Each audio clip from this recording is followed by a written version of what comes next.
Hello everyone. For today, I have a very interesting question for you. Why some countries they have two or three or more capitals? Most countries have one capital city, one place where power, government, and decisions come together. But some countries don't. Some have two capitals, and one country even has three. This isn't a mistake. It isn't random.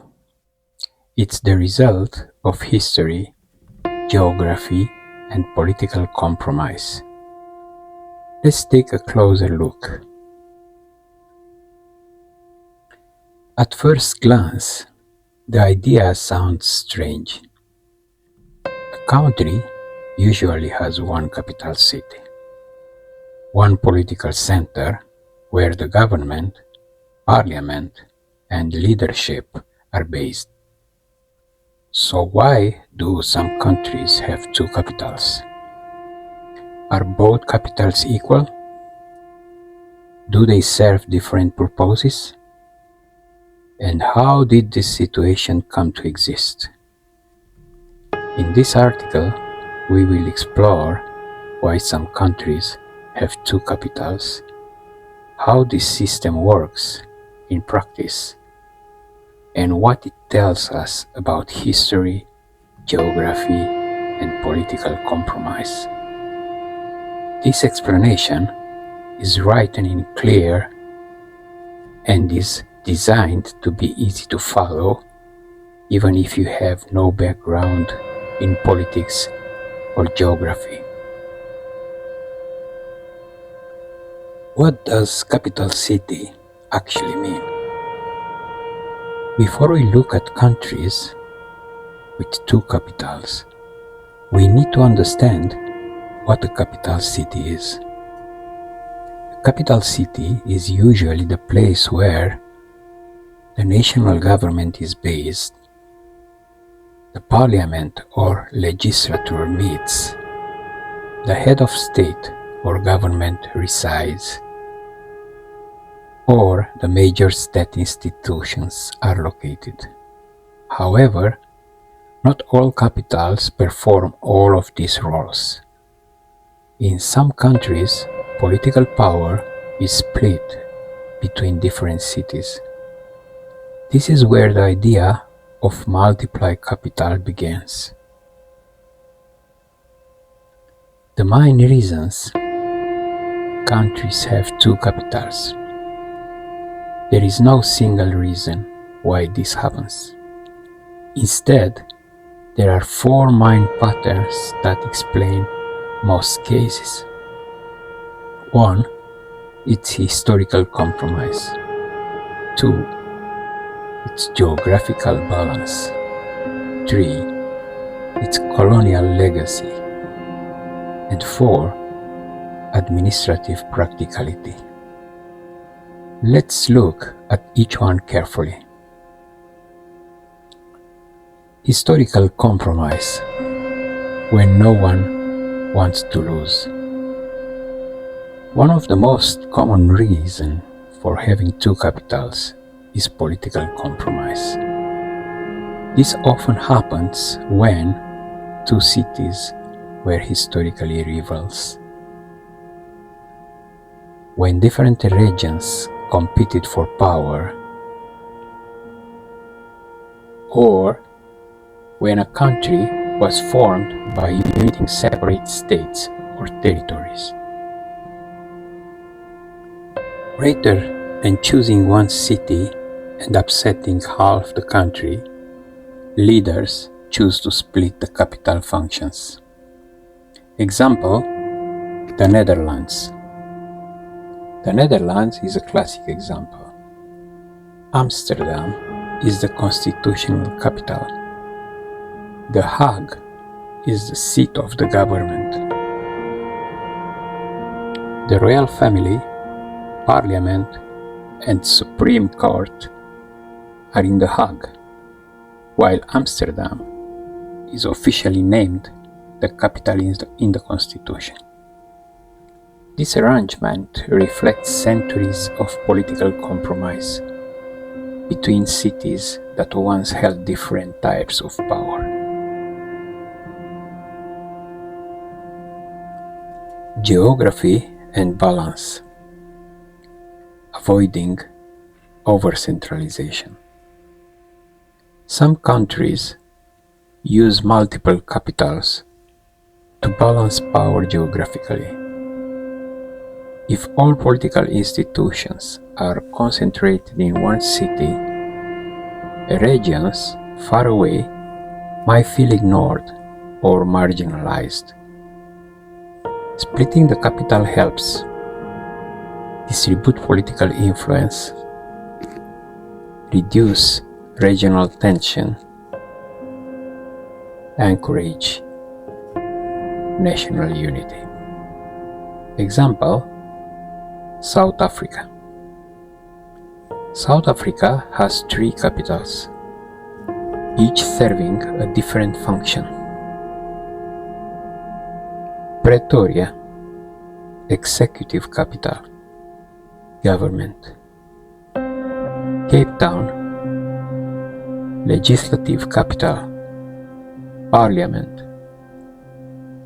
Bloemfontein, judicial capital, courts. This system reflects historical divisions between regions and was designed to balance power across the country.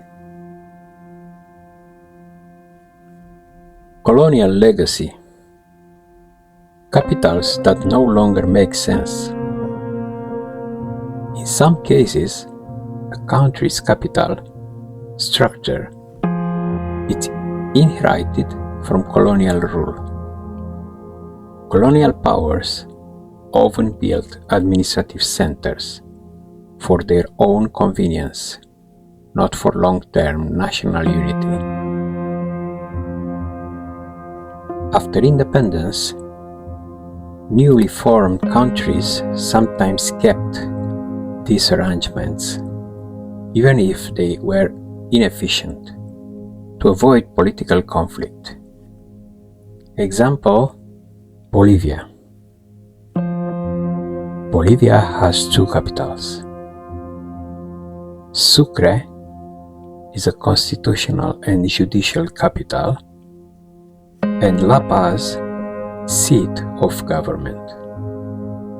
This division dates back to internal conflicts in the 19th century. Changing today would risk reinitiating all tension.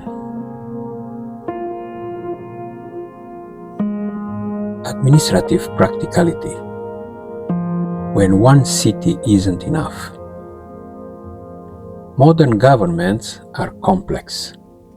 Some countries find it more practical to spread institutions across cities due to space limitations, population pressure, or infrastructure constraints. Instead of moving everything into one overcrowded capital, government distribute functions. Example: Malaysia. Malaysia has 2 capitals. Kuala Lumpur, it's a legislative capital, but Putrajaya is administrative capital. Putrajaya was proposed, built to reduce congestion in Kuala Lumpur and improve government efficiency. Countries commonly said to have 2 capitals. Here are several well-known examples: the Netherlands, Amsterdam, and The Hague; Bolivia, Sucre, and La Paz; Malaysia, Kuala Lumpur, and Putrajaya; South Africa, Pretoria, Cape Town, and Bloemfontein. Each case exists for different reasons, but all are rooted in history and compromise. Does having two capitals cause problems? It can. Multiple capitals may lead to higher costs, administrative inefficiency, or public confusion. However, in many cases, the political stability gain outweighs their drawbacks. For countries with deep historical or regional divisions, compromise is often more important than efficiency. Why this matters? Understanding why some countries have two capitals helps us see that political systems are shaped by history. Geography influences power, or compromise is often essential to unity. There is no perfect system, only systems that work for specific circumstances. When a country has two capitals, it is rarely an accident. It is usually the result of negotiation, historical tension, or careful political balance. Rather than being strange or inefficient, multiple capitals often represent stability through compromise. Once you understand this, the idea of having two capitals no longer seems confusion. It starts to make sense. So, as a conclusion, when a country has more than one capital, it's about balance, about history that still matters today, and about compromise, choosing stability over simplicity. Once you understand that, having two capitals no longer feels strange. It starts to make sense. Thank you for listening to me, and I will wait for you to the next video. Have a good day.